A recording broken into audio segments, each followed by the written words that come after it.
भगवान के नाम का गुणगान हर जीव गाने लगे। सरल से सरल व्यक्ति भी उसका रस पान कर सके, इसलिए वेदों का भी सरलीकरण किया, पुराण भी बना दिए और सरलीकरण कर दिया।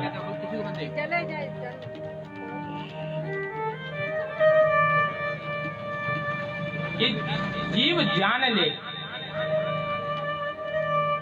उसे शांति महसूस हो, शांति की अनुभूति हो। और साधु कहते कि शांति उसे ही मिलती है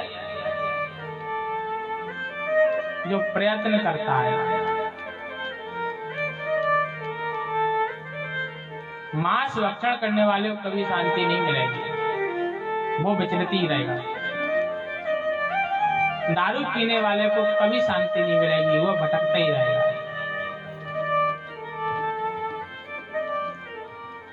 चुगली करने वाले को जब तक चुगली नहीं कर लेगा तब तक उसे शांति नहीं मिलेगी। जब तक कान से नहीं लग जाएगा तब तक उसका पेट फूलता ही रहेगा। इसे किसी को अगर झूठ बोलने की आदत पड़ जाए ना, जब तक एर फेर करके बात नहीं करेगा तब तक उसका खाना भी नहीं पच सकता। भांत भांत के लोग होते हैं संसार में, मुंडे मुंडे मतर बिन्ना, अपने अपनी बुद्धि के अनुसार जीव चलता है। पर शांति केवल और केवल भगवान के गुणगान गाने से ही मिलती है। जो सुख खोजते ना, एकाग्रचित जब तक नहीं होगे तब तक तुम्हें शांति नहीं मिलेगी। क्योंकि संसार में हम खोज अगर कर रहे हैं ना तो सुख की करते हैं, कभी कभी कि सुख मिल जाए। और साधु कहते हैं संसार का नाम है दुखालय, संसार का एक नाम और है दुखालय। तो हम आप दुखालय में ही आ गए हैं तो यहाँ सुख कहाँ मिलने वाला है।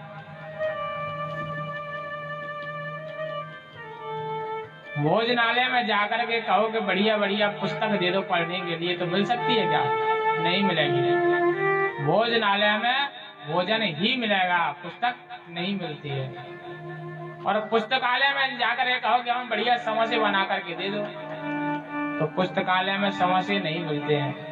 ऐसे ही संसार का नाम है दुखालय, और दुखालय में जो जीव आता है उसे दुख तो मिलता ही मिलता है। सुख क्षणिक है, कुछ समय के लिए है, अंत में दुख में ही जीवन बिताना होता है। कोई तन दुखी, कोई मन दुखी, कोई धन बन रहे तो दास, थोड़े थोड़े सब दुखी, सुखी राम के दास। संसार में सुख उसे ही प्राप्त होता है जो परमात्मा की शरण ग्रहण करता है। तो महर्षि वेदव्यास विचार करने लगे कि अब मैं संसार को सुखी कैसे करूं, संसार में शांति कहां से लेकर के आऊं। इतना चिंतन चल रहा था जब तक उनके कान में नारद बाबा की वाणी और नारद बाबा की वीणा बजते हुए श्रीमन नारायण का नाम संकीर्तन करते हुए, और नारद बाबा जहाँ पहुँच जाए वह नाम संकीर्तन तो अपने आप ही होने लगता है। चारों तरफ का वातावरण अपने आप ही सुखमय हो जाता है। नाम संकीर्तन की ऐसी गूंज कानों मुझे पड़ी तो शांति महसूस होने लगी। लगन हरि से लगा बैठे, जो होगा देखा जाएगा। लगन हरि से लगा बैठे, जो होगा देखा जाएगा। लगन हरि से लगा बैठे, जो होगा देखा जाएगा। लगन हरि से लगा बैठे, जो होगा देखा जाएगा। जो होगा देखा जाएगा, जो होगा देखा जाएगा। जो होगा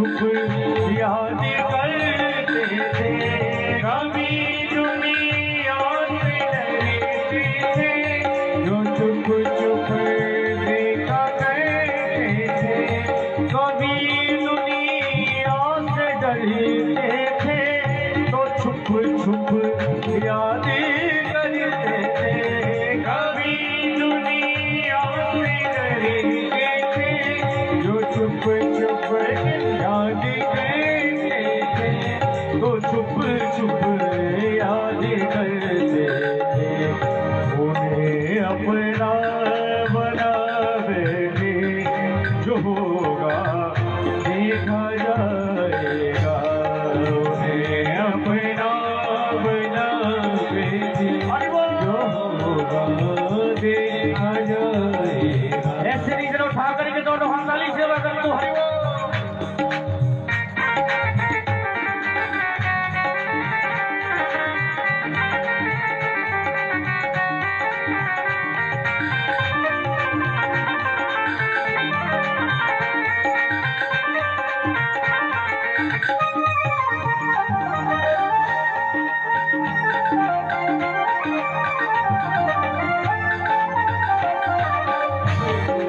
दीवाने बने गए तेरे, फिर दुनिया से क्या मतलब, दीवाने बन गए तेरे, फिर दुनिया से है क्या मतलब, दीवाने बन गए तेरे, फिर दुनिया से है क्या मतलब, दीवाने बन गए तेरे, फिर दुनिया से है क्या मतलब, ये दिल अब तो लगा बैठे, ये दिल अब तो लगा बैठे, जो होगा देखा जाएगा, ये दिल अब तो लगा बैठे, जो होगा देखा जाएगा, लगन हरि से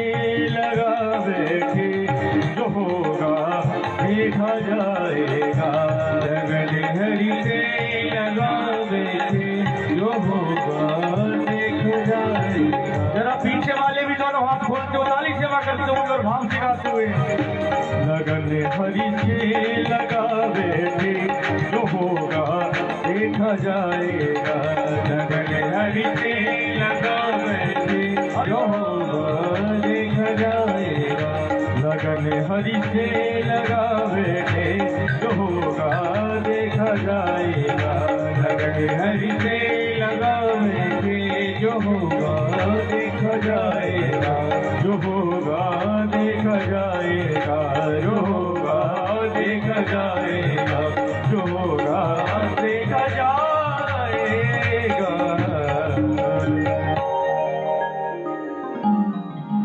नारद बाबा की आवाज जैसे ही व्यास जी के कानों में पड़ी,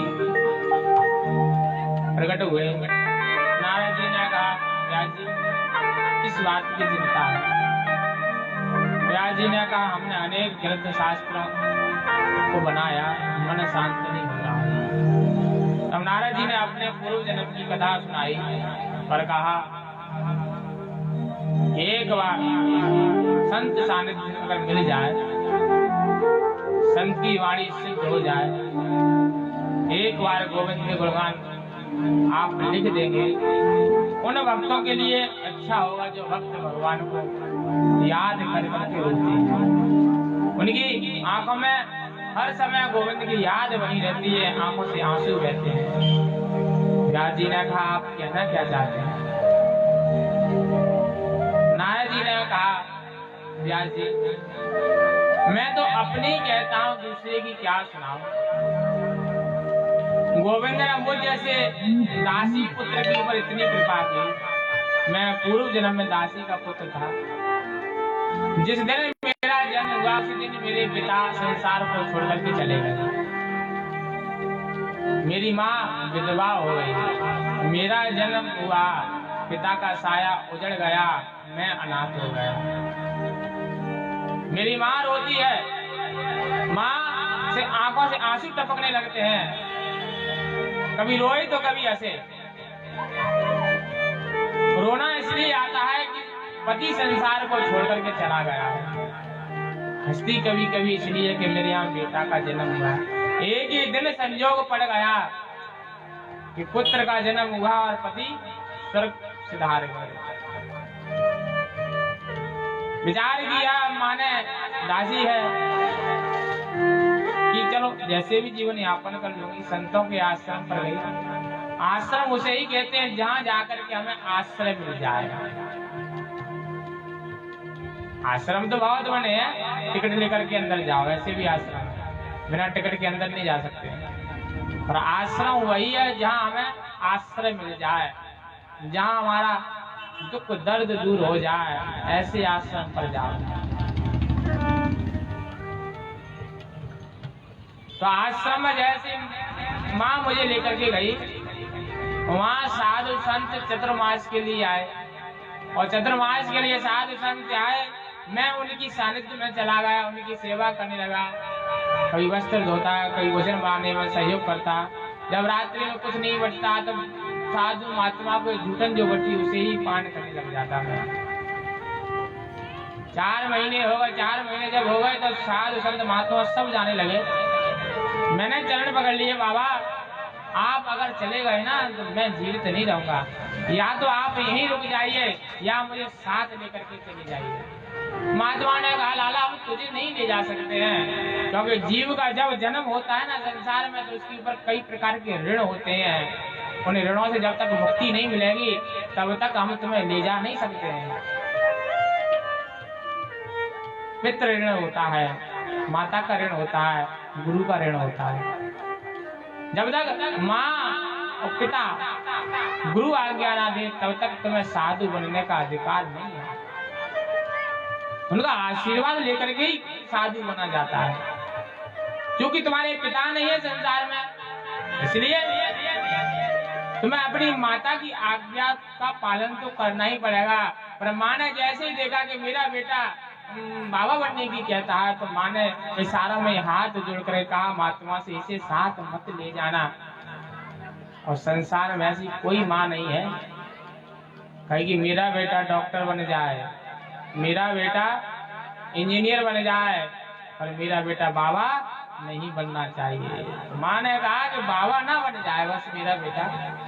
हाथ जोड़कर कहा कि मेरी पर कृपा करो, जब तक मैं हूँ तब तक तो ये मेरे पास ही रहे। क्योंकि माता का ऋण होता है हमारे ऊपर। जो माँ 9 महीने तक गर्भ में रखती है, अनेक तरह से कष्ट सहन करती है,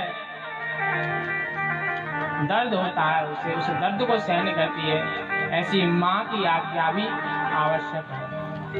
तो साधुओं ने कहा हम तुझे अभी तो नहीं ले जाएंगे, पर हाँ तुझे मंत्र दे रहे हैं, उस मंत्र का जाप तप पूजा पाठ करता रहियो। एक दिन मेरी कृपा निश्चित होगी तुम्हारी ऊपर, परमात्मा की कृपा भी निश्चित होगी तुम्हारी ऊपर। और उस बालक ने कहा व्यास जी मैंने वही कई वर्षों तक जाप किया उस मंत्र का। ठाकुर जी मेरे हृदय में कुछ पल के लिए आए, मुझे आनंद की अनुभूति हुई, आकाशवाणी हुई। बालक इस जन्म में तक साक्षात्कार नहीं होगा, और सृष्टि का प्रलय के बाद पुनः सृष्टि का विस्तार होगा। तुम मेरे परम भक्त लाडले नारद बनोगे, तुम्हारे हाथ में वीणा होगी और मेरे नाम के गुणगान गाते रहना। देव दत्ताम इमाम वीणा स्वर ब्रह्म विभूषिताम। नारद जी ने कहा व्यास जी ये वीणा उन्हीं की दी हुई है, मेरे पास कोई काम नहीं है, वीणा बजाता हूँ, भगवान के नाम का गुणगान गाता हूँ। एक बार संतों की कृपा अगर आपकी ऊपर हो जाए, संत वाणी अगर सुन ली जाए, तो संतों के संग जो जीव लग जाता है उसके अच्छे कार्य बढ़ जाते हैं। क्योंकि संत ही है संसार में जो बुराई से मुक्ति दिला सकता है। संत सेवा सबसे बड़ी सेवा है और संत महात्मा ही हमारी पर कृपा करते हैं, इसलिए संत की वाणी ही सिद्ध होती है। और हम संतों का तिरस्कार करें, संतों को जान नहीं पाए, संतों को पहचान नहीं पाए, इसलिए संतों का संग भी अत्यधिक ही आवश्यक है। अच्छी बनेगी तेरी किस्मत जगेगी, हुए तेरो बड़वा गिरे, तेरी अच्छी बनेगी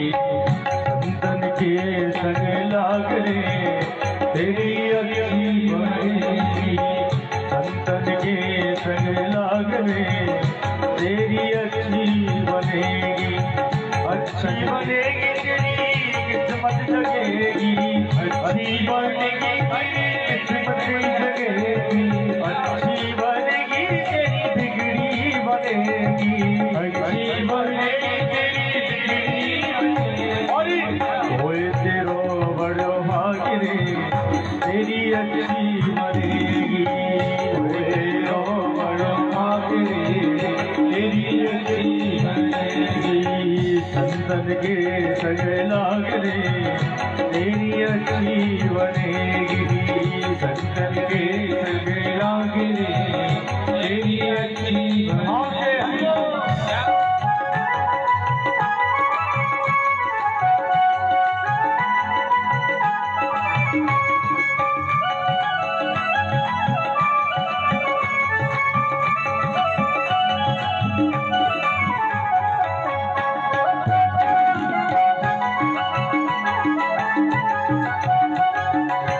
संतन संग करे पुण्य कमाई, संतन संग करे पुण्य कमाई, संतन संग करे पुण्य कमाई, संतन के संगे पुण्य कमाई। राम चरण अनुराग रे तेरी अच्छी बनेगी, राम चरण अनुराग रे तेरी अच्छी बनेगी, राम चरण अनुराग रे तेरी अच्छी बनेगी, राम चरण अनुराग रे वो तेरी अच्छी बनेगी। अच्छी बनेगी तेरी बिगड़ी बनेगी, अच्छी बनेगी तेरी बिगड़ी बनेगी। संतन के संग लाग रे तेरी अच्छी बनेगी, संतन के संग लाग रे तेरी अच्छी बनेगी।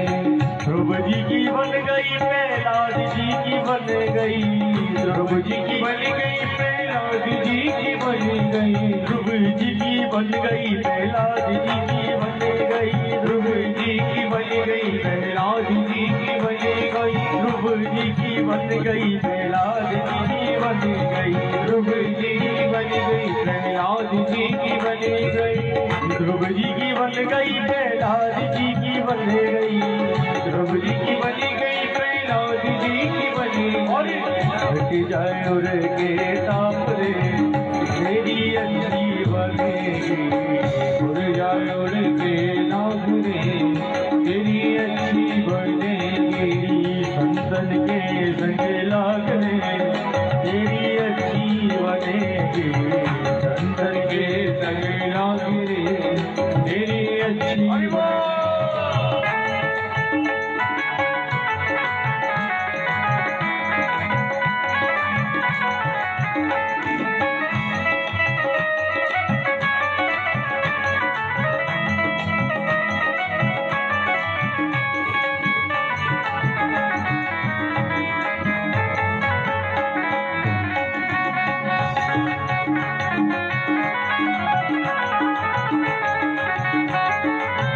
मोहनिशा में बहुत दिन बीते, मोहनिशा में बहुत दिन बीते, मोहनिशा में बहुत दिन बीते, मोहनिशा में बहुत दिन बीते, मोहनिशा में बहुत दिन बीते, मोहनिशा में बहुत दिन बीते।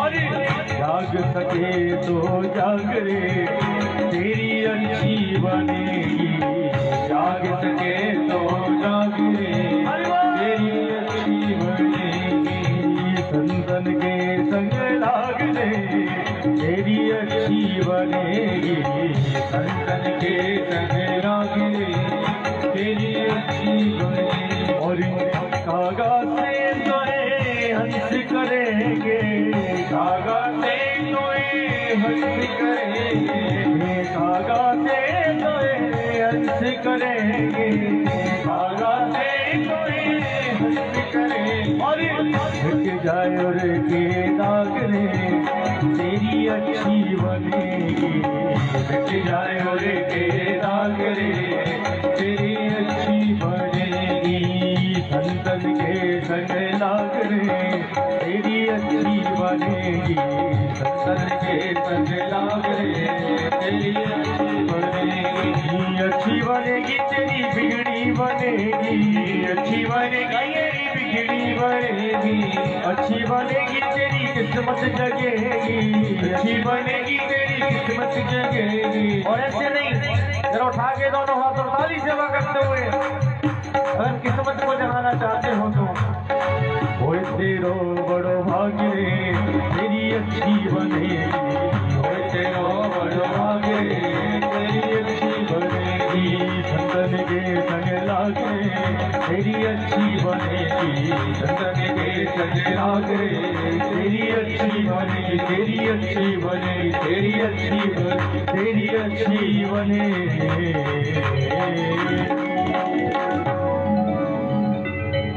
बोली वृंदावन हरि लाल की जय जय जय श्री राधे जय जय श्री राधे जय जय श्री राधे। देवदत्तां इमां वीणा स्वर ब्रह्म विभूषितां। जी ने कहा केवल संतों की ऐसी कृपा हुई, गोविंद की कृपा से आज मैं कहीं भी जाऊं कोई रोक टोक नहीं, दानवों में जाऊं या मानवों में जाऊं सब जगह मेरी जय जयकार होती है। कारण संत कृपा के कारण मैं गोविंद का परम लाडला भक्त बन गया। सूदी जी कहते हैं कि ऋषियों अपनी कमी को महसूस किया। नारद बाबा ने 4 श्लोकी भागवत व्यास जी को सुनाई। उस 4 श्लोकी भागवत के आधार पर 18,000 श्लोकी 12 स्कंद 335 अध्याय बना करके तैयार किया। व्यास जी ने विचार किया कि मैं बूढ़ा हो गया, इसे पढ़ाया जाए, इसका प्रचार प्रसार कैसे हो। सुखदेव बाबा को पढ़ाया और सुखदेव बाबा के द्वारा ही हम और आपको सुनने को मिल रही है। सूत जी कहते हैं कि ऋषियों भागवत की शुरुआत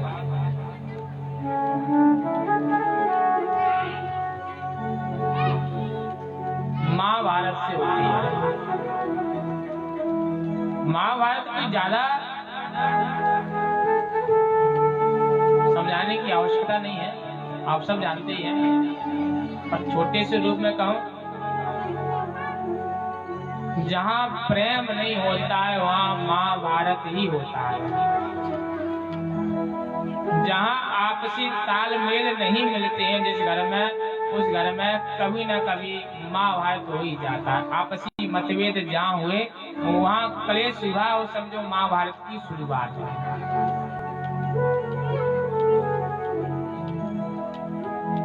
सत्य और असत्य की लड़ाई है महाभारत। छल कपट धर्म और अधर्म की लड़ाई है महाभारत।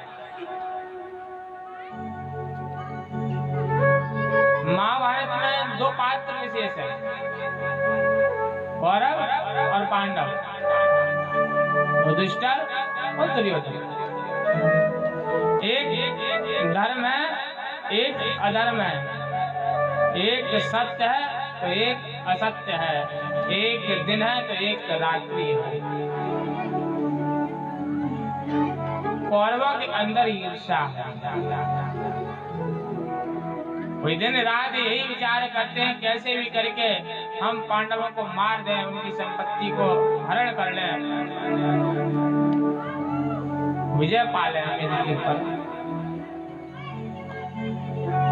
सूत जी कहते हैं कि ऋषियों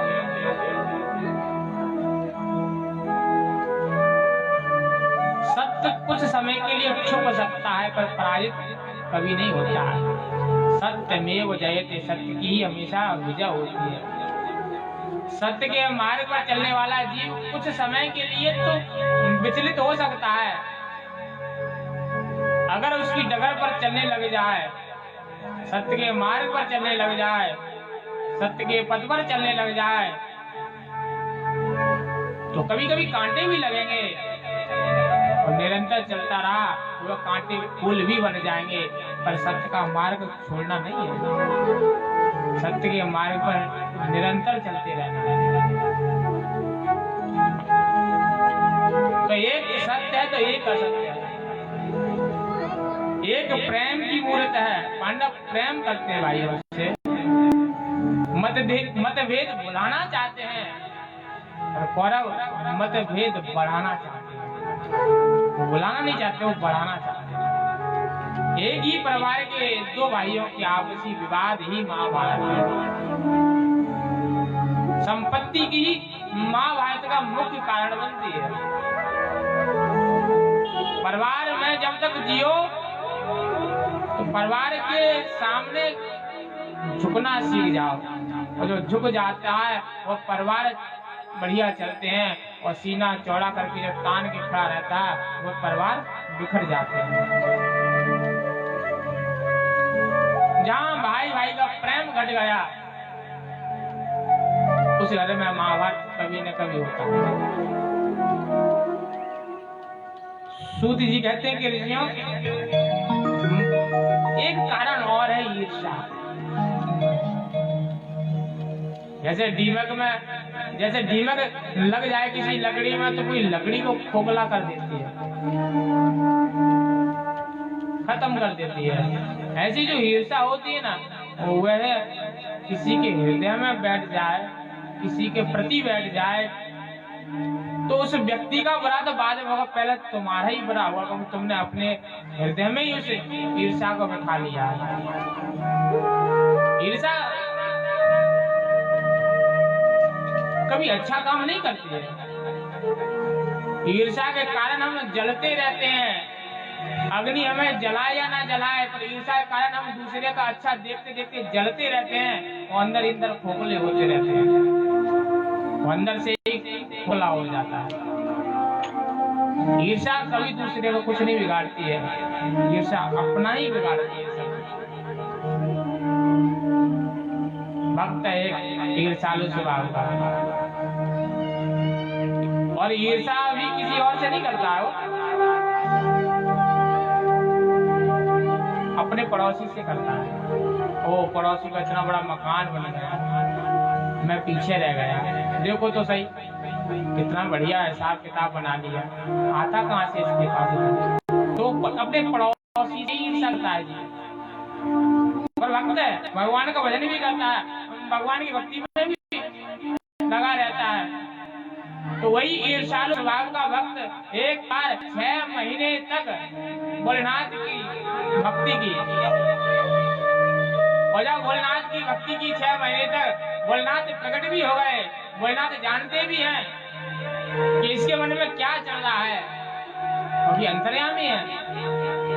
और अंतर्यामी परमात्मा अपने भक्तों के हित के लिए कई बार ऐसे कदम उठाता है जो भक्त जान भी नहीं पाता है। तो ईर्ष्यालु स्वभाव के भक्त के सामने जब भोलेनाथ प्रकट होकर कहा, मांग क्या मांगना चाहता है, जो वरदान मांगेगा हम तुझे दे देंगे, तेरी भक्ति से हम बड़े ही प्रसन्न हैं। ईर्ष्यालु स्वभाव का भक्त कहता है, प्रभु मुझे क्या चाहिए, आपके दर्शन हो गए बहुत है, नहीं हम प्रसन्न है, मांग क्या मांगना चाहता है। तो कहा, प्रभु आप जो देना चाहोगे तो मैं उसको स्वीकार करूंगा। भोलेनाथ ने कहा, ठीक है 1 घंटा ले जा। भक्त ने कहा, प्रभु मैं घंटा ले जाकर क्या करूँ, क्या वरदान को अच्छा दीजिए। भोलेनाथ ने कहा, चिंता ना कर, तू इस घंटा के सामने जब बैठ जाएगा, कहा हे घंटेश्वर महादेव हमें ये वस्तु मिल जाए, तुम्हें वो वस्तु मिल जाएगी। पर हाँ भक्त, तुझे तो मिल जाएगी वो वस्तु, पर पड़ोसी को डबल मिलेगी, इसमें ये शर्त लगी हमारी। तुझे तो मिलेगी पर पड़ोसी को डबल मिलेगी। भक्त ने कहा, प्रभु जिससे ईर्ष्या करता हूं उसी को डबल बना रहे हो, लेना है तो ले, अन्यथा मत ले। ठीक है प्रभु ले जाता हूं मैं। उस घंटे को लेकर के घर आ गया। रात्रि में बैठ गया, हे घंटेश्वर महादेव मेरा 1 मंजिल मकान बन जाए। पड़ोसी का 2 मंजिल बन गया। उसकी ईर्ष्या और बढ़ गई। ये क्या, 6 महीने तक मैंने भक्ति की और पड़ोसी को डबल फायदा, होने नहीं दूंगा मैं। 4 करने लगा। दूसरे दिन फिर बैठा, हे घंटेश्वर महादेव मेरे द्वार पर एक कार आ जाए, तो पड़ोसी के द्वार पर 2 आ गए।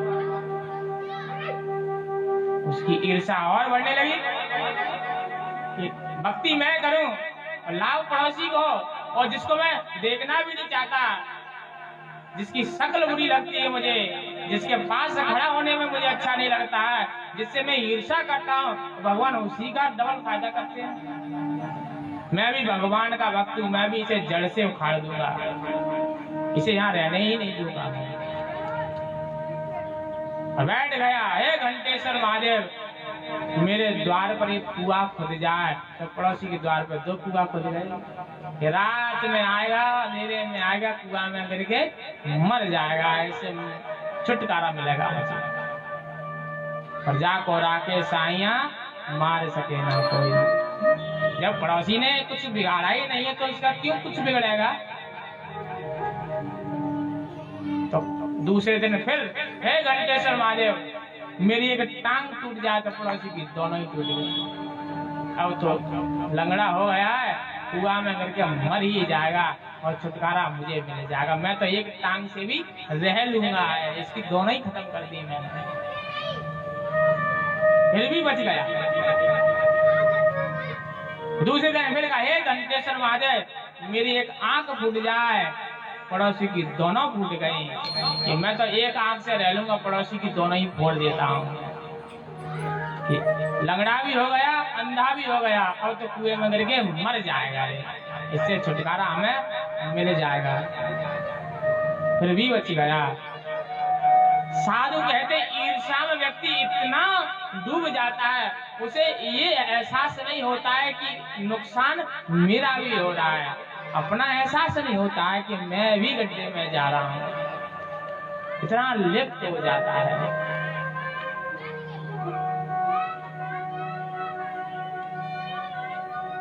हम पिए और पी करके मग्न हो जाएं, वो जान नहीं रहा है इससे मेरा सम्मान भी घट रहा है और मेरा शरीर भी खराब हो रहा है।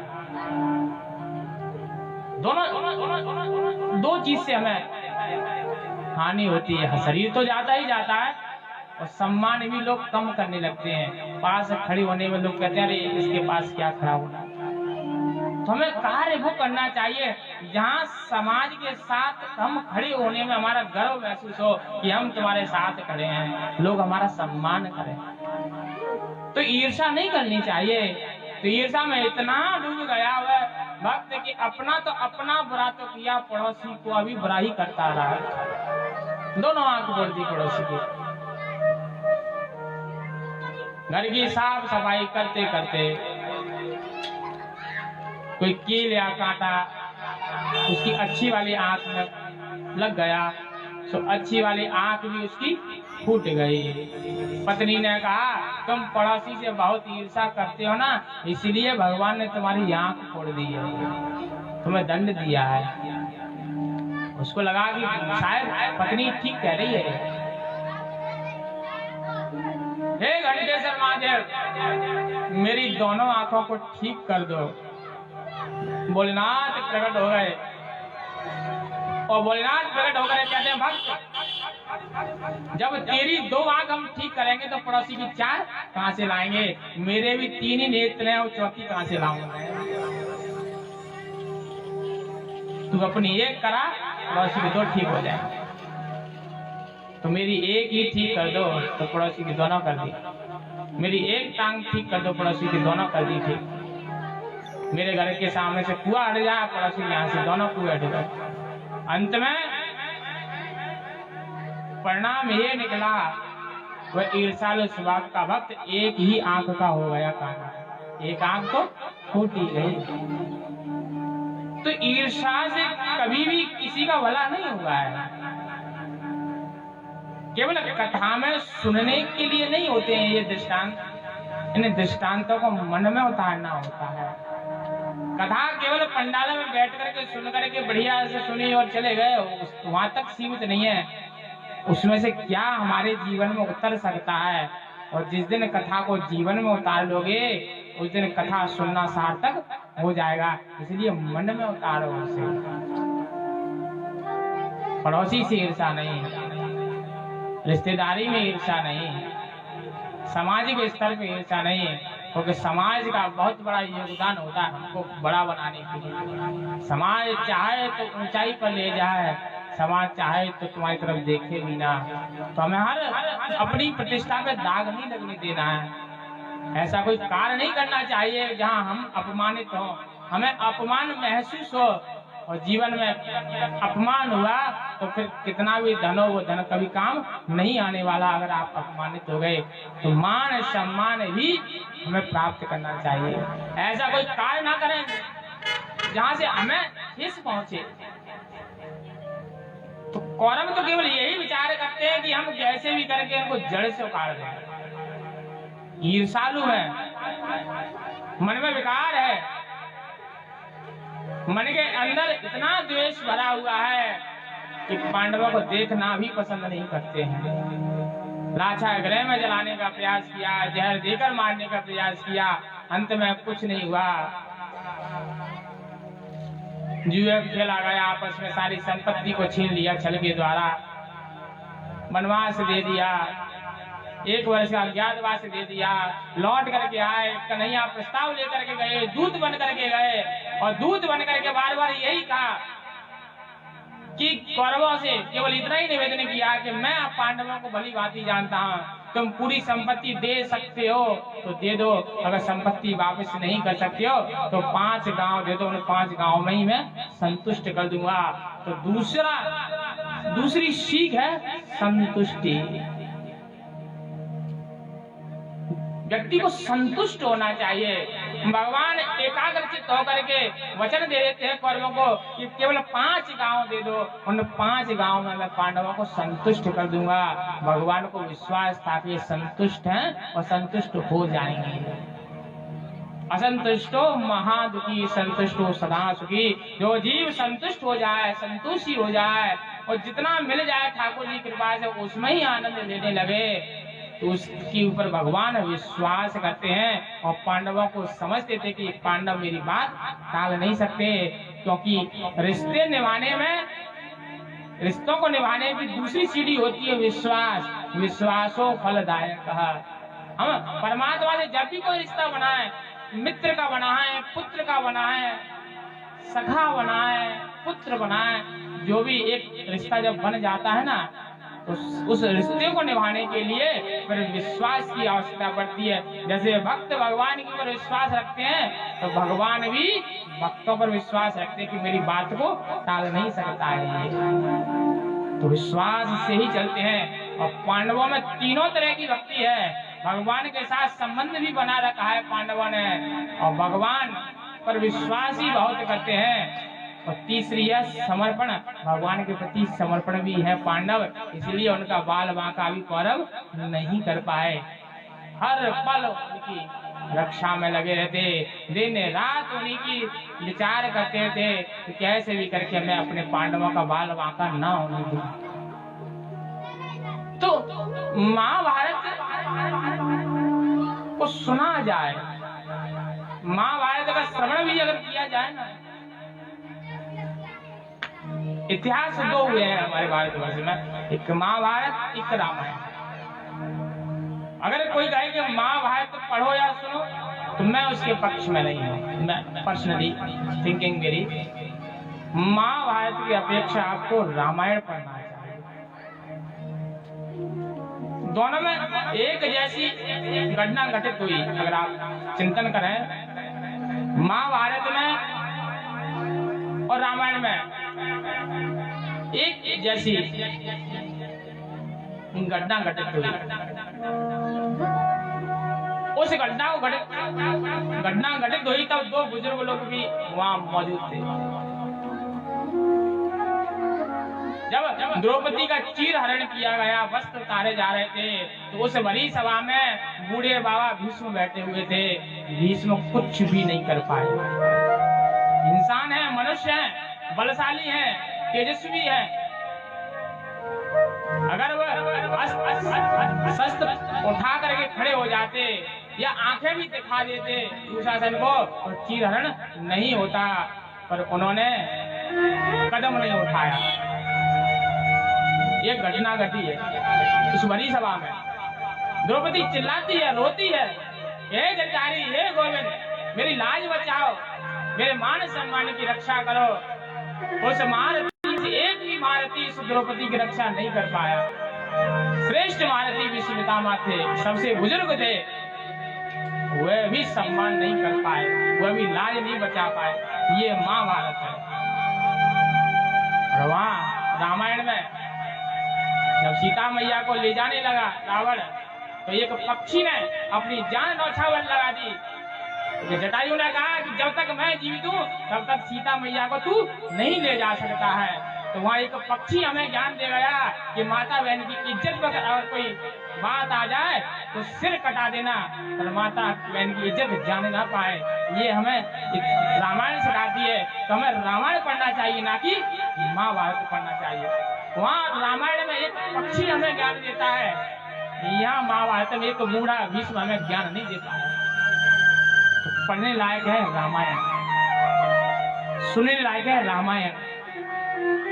दोनों में घटना एक जैसी घटी और दोनों के अर्थ अलग अलग निकल गए। उन्होंने कह दिया मैंने इनका नमक खाया है, इसलिए मैं कुछ नहीं कहा।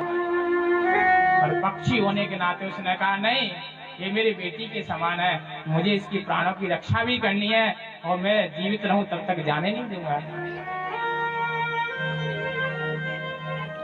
तो सुनने के लिए ठीक है महाभारत, अपने अपने विचार हैं वो तो, पर विकार उत्पन्न होता है महाभारत से, सुनने से विकार उत्पन्न होता है।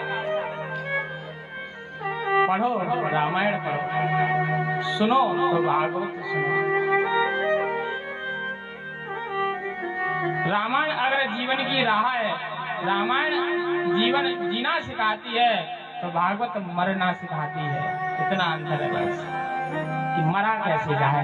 जब प्राण कंठ में अटक जाए, तो साधु कहते हैं जब प्राण कंठ में अटक जाते हैं ना, तो 1000 बिच्छियों के डसने से जो दर्द होता है, वही अंतिम समय में जब प्राण कंठ से निकलते हैं उस समय होता है।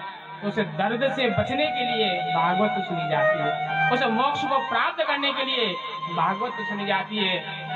भागवत मरना सार्थक कर देती है कि मरो तो कैसे मरो, गोविंद की शरण मिलती है भागवत सुनने वाले को। प्राण निकलते ही गोविंद की शरणागति प्राप्त हो जाती, मोक्ष मिल जाता है। क्योंकि सूत जी कहते हैं कि ऋषियों दोनों ही पक्ष कौरव और पांडव बस यही एक दूसरे की उसमें लगे रहे, कुछ नहीं दिया, 5 गांव की भी मना कर दी। भगवान ने कहा अब तो युद्ध ही होगा, और युद्ध हो तो कहाँ हो।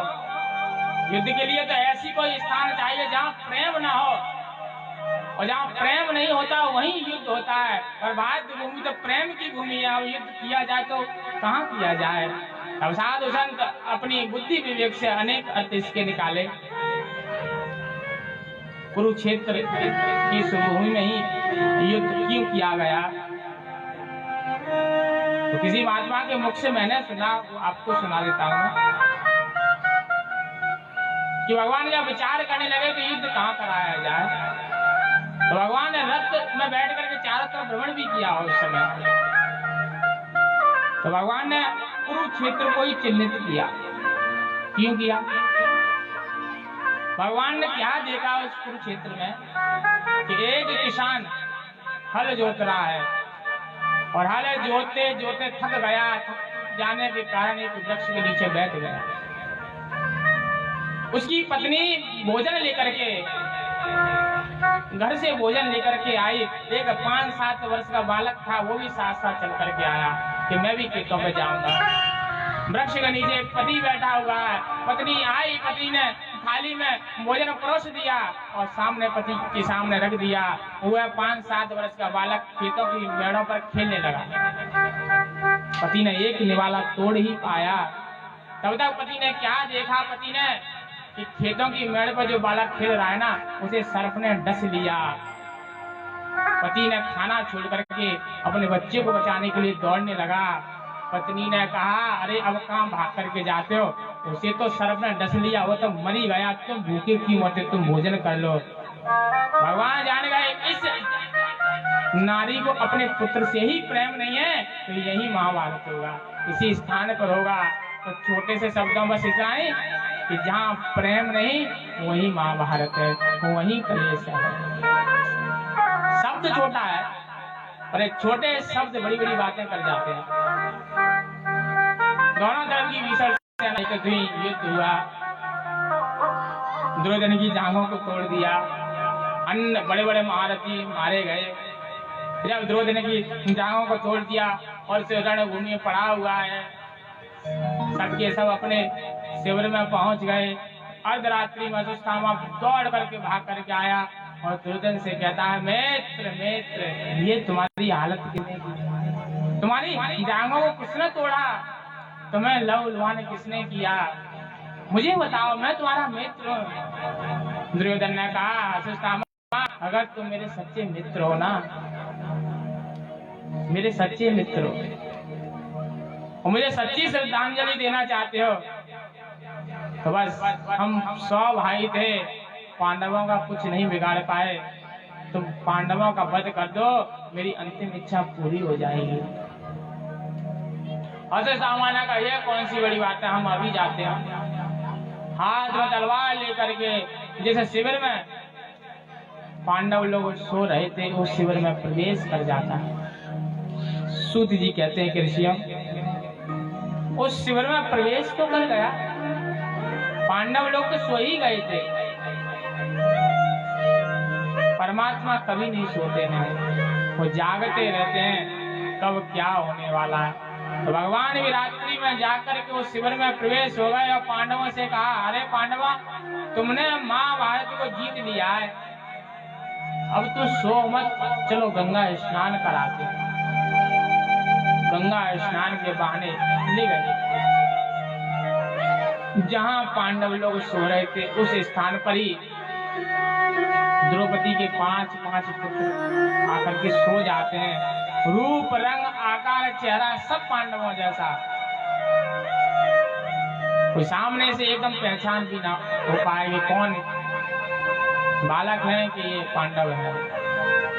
रात्रि में आया, 5 के सिर काट करके हाथ में सिर लटका करके दुर्योधन के पास गया, मित्र देख, मैं 5 के सिर काट करके ले आया हूँ। दुर्योधन तो पहले प्रसन्न हुआ कि वाह, हम 100 भाई कुछ भी नहीं कर पाए, तूने अकेले नहीं सिर काट लिए, मुझे दिखा, भीम का सिर देखना चाहता हूँ मैं। भीम का सिर कहाँ था, भीम के पुत्र का सिर था।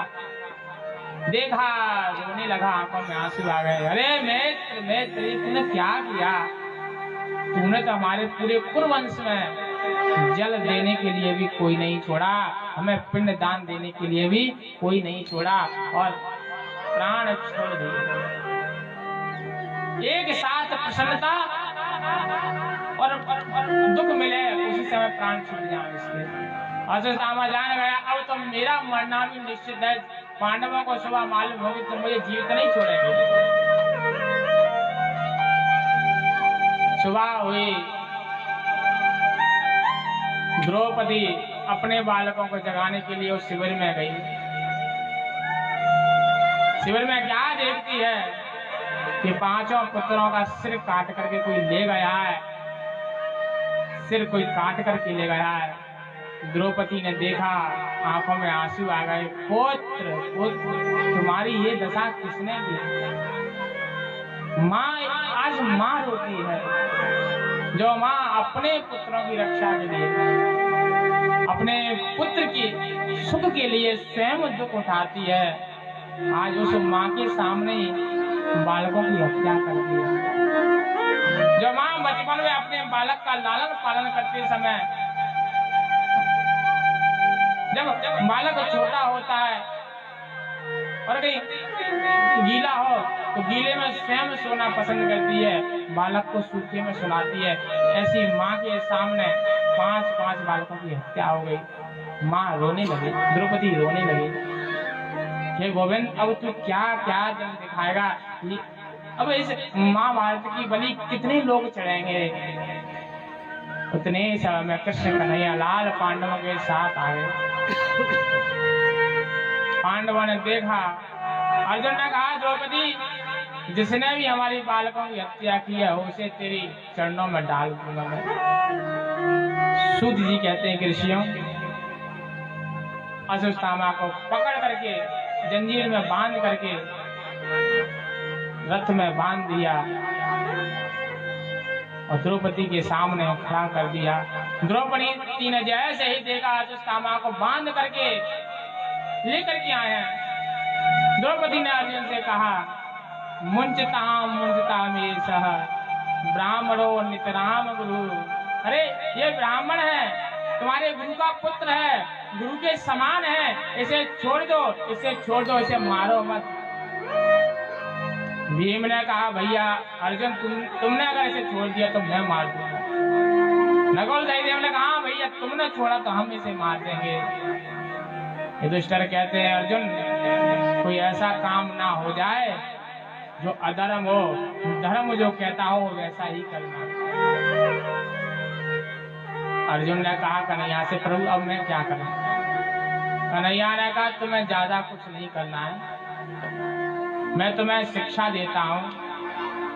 और शिक्षा में पहली बात यह है कि ये ब्राह्मण है और ब्राह्मण की हत्या करोगे तो ब्रह्म हत्या तुम्हें लग जाएगी। दूसरी बात, बाल हत्यारा कोई भी हो उसे जीवित नहीं छोड़ना चाहिए, उसे तो मार देना ही चाहिए। यानी मार भी दो और छोड़ भी दो। अर्जुन ने कहा, प्रभु मैं जान गया, आप क्या कहना चाह रहे हैं? मस्तिष्क में मड़ी थी, उस मड़ी को निकाल लिया, आदि दाढ़ी आदि मूछ अपमानित करके उस अश्वत्थामा को उस शिविर से धक्का दे करके बाहर निकाल दिया। सूत जी कहते हैं कि ऋषियों, आज वही ईर्ष्या अश्वत्थामा को परेशान करने लगी, अपमान कर विचार करने लगी कि मैं अश्वत्थामा पूरे कुरुवंश में पिंड दान जल देने के लिए भी किसी को नहीं छोड़ूंगा, मैं इनके वंश को ही नष्ट कर दूंगा। और चिंतन करने लगा, सोचने लगा कि इनके परिवार में कोई बालक जीवित है कि नहीं है। विचार आया है, अभिमन्यु की पत्नी है उत्तरा, वह गर्भवती है, अगर गर्भ में ही उस बालक को नष्ट कर दिया जाए तो ये वंश नष्ट हो जाएगा। ब्रह्मास्त्र चलाया उत्तरा के घर पर, उत्तरा के घर पर जैसे ही ब्रह्मास्त्र चलाया, उत्तरा त्राही माम करती गोविंद की शरण में आ गई। उत्तरा जानती है ना तो पांडव बचा पाएंगे, ना कोई मेरी रक्षा कर सकता है, और जब ये पांडव द्रौपदी की रक्षा नहीं कर पाए तो मेरी रक्षा कहां से करेंगे? इसलिए सबसे पहले गोविंद की शरण में आई। पाही पाही महायोगिन देव देव जगतपते, मैं तुम्हारी शरण में हूँ गोविंद, मैं मर जाऊं पर बालक जीवित बना रहे, घर में जो बालक है वह जीवित रहे, मैं मर जाऊं मुझे उसका दुख नहीं है। ये माँ है, बालक को जीवित करना चाहती है। भगवान ने कहा चिंता ना करना। सूक्ष्म रूप लिया भगवान, उत्तरा के गर्भ में प्रवेश हो गए और अपने गदा को इतनी तीव्र गति से घुमाया, इतनी तीव्र गति से घुमाया कि लोगों को लगा यह सुदर्शन चक्र घूम रहा है। सूत जी ने कहा, ऋषियों सावधान सावधान हो जाओ। सौनकादि ऋषियों ने कहा, बाबा सावधान? हाँ, आज जो घटना घट गई है अब जीवन में वह घटना कभी नहीं घटेगी। अच्छा महाराज, आज ऐसी कौन सी घटना घटी जो कभी नहीं घटेगी? सूर्य जी ने कहा, आज ऐसी घटना घटी है जो कभी नहीं घटेगी। अब तक भगवान के अनेक अवतार हुए, अनेक माताओं ने अनेक भक्तों को जन्म दिया, आज उत्तरा का गर्भ धन्य हो गया है। क्योंकि उत्तरा के घर में पहले से एक भक्त मौजूद है। आज भगवान भी प्रवेश हो गए। ये घटना अब कभी नहीं घटने वाली है। भक्त भगवान को धारण करने वाली है उत्तरा। अब तक माता केवल भक्त को धारण करती या भगवान को, पर उत्तरा एक ऐसी माँ है जिसने दोनों को ही धारण कर लिया। सूत जी कहते हैं, ऋषियों एक घटना और घटी। भक्त जब माँ के गर्भ से बाहर निकल आता है तब जाकर के भगवान के दर्शन करता है। और एक ऐसा भक्त है जिसने भगवान के दर्शन माँ के घरों में ही कर लिए। ये घटना भी अब कभी नहीं घटने वाली है। ये ऐसा वक्त है। सूत जी ने कहा, ऋषियों सुदर्शन चक्र की तरह वह गदा जब घुमाया, बालक को अंदर जो बालक है उसे तो ऐसा ही एहसास हुआ कि भगवान सुदर्शन चक्र लेकर के आए हैं। भगवान बाहर आए, उस बालक की रक्षा की। भगवान जब पांडवों से कहा, अब मैं यहाँ से जाना चाहता हूँ, मुझे विदा कर दीजिए। आप वरदान मांगो, क्या क्या मांगना चाहते हो। पांडवों ने तो भक्ति मांग ली। द्रौपदी ने कहा, वह सखा का भाव मेरे मन से ना जाए गोविंद कभी। जब नंबर आया कुंती हाथ जोड़कर खड़ी हो गई और कुंती से कहा, कन्हैया ने, बुआ मांग क्या मांगना चाहती है, तू तो सब जानती है, हम तो भगवान हैं, तू मांग क्या मांगना चाहती है। कुंती ने कहा, प्रभु मुझे कुछ नहीं चाहिए, आज तुम्हारी कृपा से इतने विशाल महाभारत को जीत लिया मेरे बच्चों ने, अब मुझे क्या चाहिए, मेरे बेटे सम्राट बन गए, अब मुझे कुछ नहीं चाहिए। नहीं बुआ, मांगना तो पड़ेगा, एक वरदान तो देना ही पड़ेगा। और सूर्य जी कहते हैं कि ऋषियों, कुंती ने झोली फहरा दी और झोली फहरा कर कहा, गोविंद संसार के जितने भी दुख दर्द हैं मेरी झोली में डाल दो। गोविंद के नेत्र में आंसू आ गए। बुआ जीवन पर्यंत तक तुमने केवल दुख ही दुख तो मिला है, आज सुख मिल गया तो तुमने पूर्ण दुख मांग लिया। भगवान ने कहा, मेरे पास दुख नहीं है और मैं दुख दे भी नहीं सकता।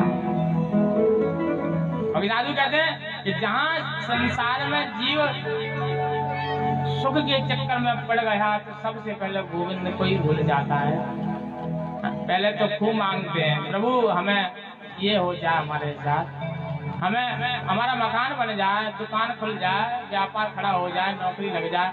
अंत में फिर भगवान को ही भूल जाते हैं। और जो भगवान को भूल जाता है तो भगवान भी कहते हैं, बेटा जब मैं दे सकता हूँ तो ले भी सकता हूँ, जब मुझे देना आता है तो छीनना भी आता है। और गोविंद का नाम भूल गए, भगवान के नाम का संकीर्तन जीवन में नहीं किया तो भगवान जितना देते हैं उससे कई गुना तुमसे छीन भी लेते हैं। बोली कृष्ण कन्हैया लाल की जय।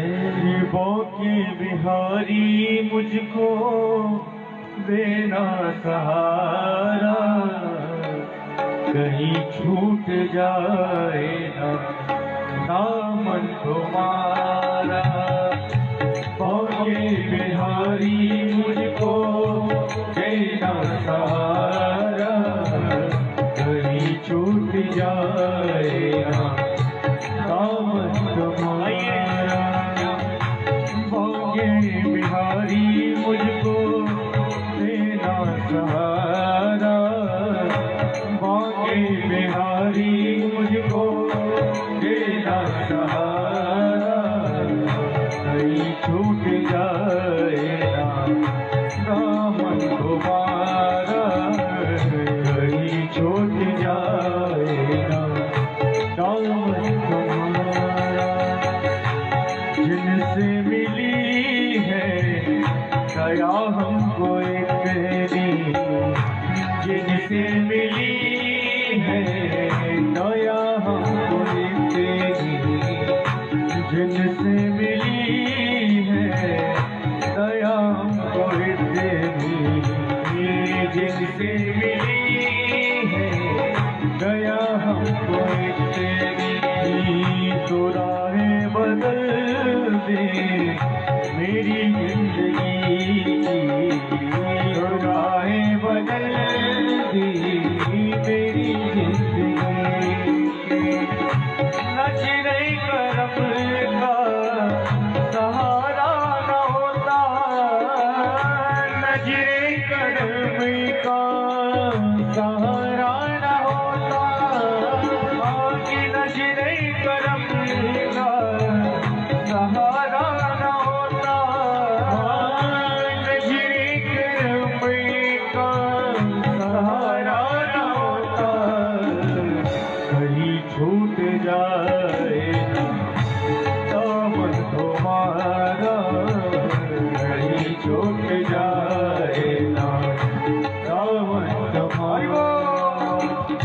जिए जा रहे हैं, इन्हीं के सहारे जिए जा रहे हैं।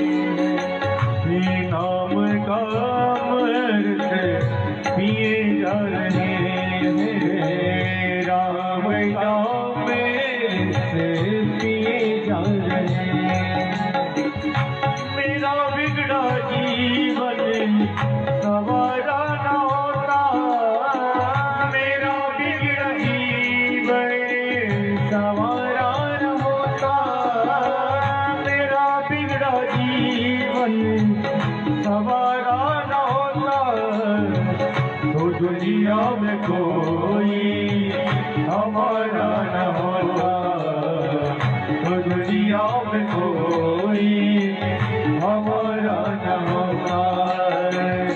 मौके बिहारी मुझको देना सहारा, मौके बिहारी मुझको देना सहारा, कहीं छूट जाए ना दामन तुम्हारा, कहीं छूट जाए ना दामन तुम्हारा, कहीं छूट जाए ना दामन तुम्हारा, कहीं छूट जाए ना, कहीं छूट जाए ना, कहीं छूट जाए ना दामन तुम्हारा।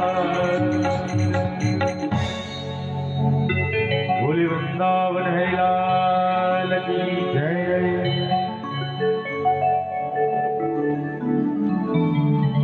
सूत जी कहते हैं कृष्ण, भगवान वहां से भीष्म पितामह के पास पांडवों को लेकर के गए। जो भीष्म पितामह मानव की सैया पर लेटे हुए हैं, भगवान कृष्ण जब भीष्म पितामह के सामने पहुंचे तो कन्हैया ने पांडवों से कहा, जो पूछना पूछ लो, इन्हें बहुत ज्ञान है। राजपाट कैसे चलाया जाता है, बहुत ज्ञानी है ये। पूछो क्या पूछना चाहते हो। भीष्म पितामह ने कहा, दान धर्मान राज धर्मान मोक्ष धर्मान विभाग। कई सूत्र होता है, ग्रस्त जीवन जियो ना तो धन खूब कमाओ। ये शास्त्र भी कहते हैं धन ग्रस्त जीवन जीने वाले को धन कमाना चाहिए, क्योंकि अर्थ बगैर सब व्यर्थ है। अर्थ कहते हैं पैसे को, अर्थ बगैर सब व्यर्थ है। Life is a question, money is his answer. जीवन एक सवाल है और पैसा उसका जवाब है, जब सांसारिक जीवन जीते हैं तभी।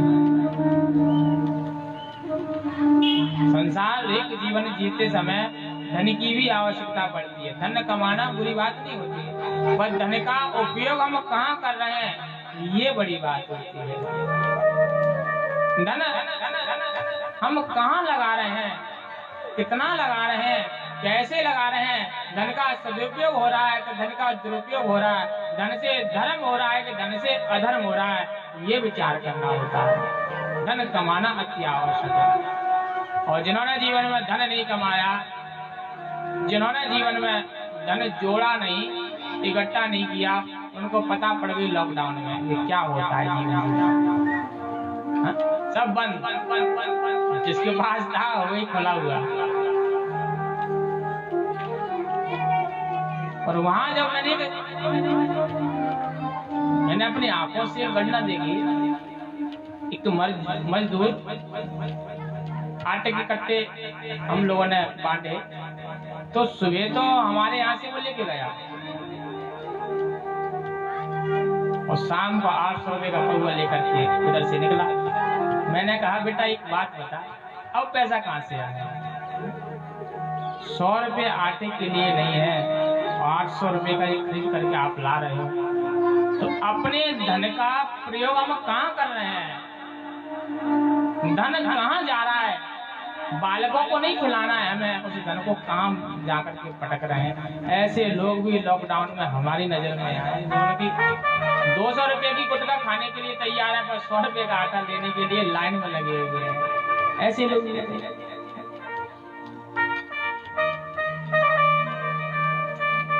दान धर्मान राज धर्मान मोक्ष धर्मान विभाग, ऐसा ये भीष्म के ठीक जवाब है कि धन तो कमाओ,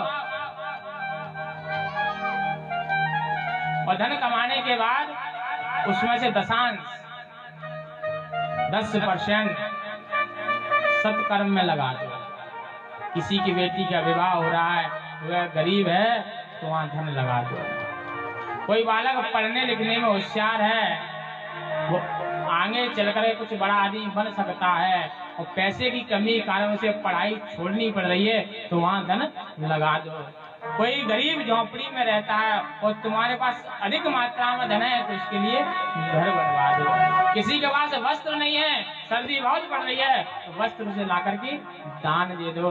तो जितना धन कमाओ उसमें से 10% हमें दान भी कर देना चाहिए, क्योंकि धन जब हमारे घर में आता है ना, तो ऐसा नहीं है संसार में कोई जीव जो दावे के साथ ये कहे कि मैं केवल और केवल सत्य बोल करके धन कमाता हूँ। कहीं ना कहीं उसमें झूठ भी होता है, असत्य भी होता है, और धन बिना किसी शोषण के आ ही नहीं सकता है। हम कहीं ना कहीं झूठ बोल करके धन कमाते हैं। अगर आपको सैलरी मिल रही है कि हम ईमानदार हैं, हमको तो 50,000 रुपये सैलरी मिलती है, तो उस महीने में आपने भी कहीं ना कहीं अपने सीनियर से झूठ बोला होगा छुट्टी के लिए, या किसी कारण से और भी कुछ कहा हो, तो तुम्हारा धन दूषित वहां भी हो गया। व्यापार करते समय झूठ बोल करके आपने अपना सामान बेचा, तो धन दूषित हो गया। उस दूषित धन को शुद्ध करने के लिए ही शास्त्र कहते हैं कि धन का 10% दान कर देना चाहिए। जहाँ आवश्यकता है